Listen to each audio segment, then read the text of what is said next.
Hello again, I'm John Turzak, and today I'm going to answer the question for you of how to make your own reduced balsamic vinegar glaze. I'm going to take some balsamic vinegar and I'm going to reduce it down to the point where we can store it in a little squeeze bottle and keep it in our cabinet, so whenever we want to use some, we just pull it out and it's ready to go. Now this is probably a fifth or more of the price of buying it already pre-reduced in the supermarket or wherever you happen to be shopping. This is so easy to make, there's no point in doing that. So I'm going to take some regular old balsamic vinegar from Italy and I'm going to put it in a pan to begin reducing. I'm going to put about three cups in there. And what I'm going to do is I'm going to reduce it fast initially. When it starts to get, when I'm about 50% of the way reduced, I'm going to turn it down a little bit. And the name of the game here is we want to get it into a syrup form, but not a syrup form when it's hot, when it's cold, because it'll tighten up as it gets cooler or comes to room temperature. So I'm going to show you how to determine when it's reduced enough. Then after it's cooled off, we're going to get it into this little bottle later. So this probably is going to take 20 minutes, half an hour for this to reduce. So I'll be back in 20 minutes, half an hour, and we'll take it from there. Okay, the balsamic vinegar has been reducing about 20 minutes, give or take.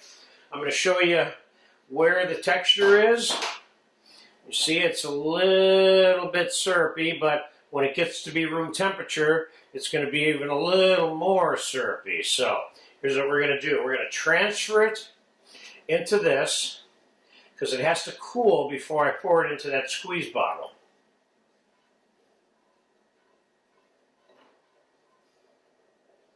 Great thing about this stuff is it keeps forever. And I'll remind you that there's some fumes that go into your kitchen. I don't care if your exhaust fan's on or not. When you're reducing this, it makes it almost hard to breathe. It's a little bit like blackening something inside your house. I don't know if you've ever done that before, but don't do it. Do it outside. Take the pan outside and put your blackened fish in it or whatever. But okay, so we're going to let this cool off a little bit before we put it into the squeeze bottle. That way I can show you how it works on a plate and what the texture will be like. So we'll be back in half an hour. Okay, the balsamic vinegar has been sitting for about an hour. It's pretty cooled off. I'm going to see if I can pour it into the squeeze bottle without dropping it everywhere. Let me see here. Let me put the squeeze bottle inside of here just in case I can't.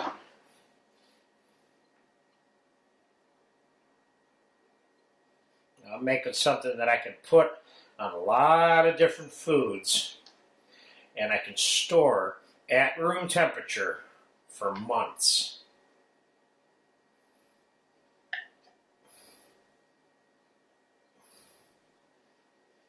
Believe it or not, I think I got it all in without dripping over the side. That's a feat by itself, you know? Okay. Now, it's still not really room temperature, still a little warm. When I feel it, it feels warm, the bottle does. So I might be pushing the gun a little bit, but let's just see how it comes out. Now remember, if you over-reduced your balsamic and it's too thick, you just add a splash of water to it. Very carefully, don't over-water it, otherwise you'll end up having to re-reduce it again to get it where it needs to be, so you don't want to accidentally water it down. So here's what we have now, see? See there? And that's where all that comes from. And this, you can keep stored. It's like soft glue at this point, you know?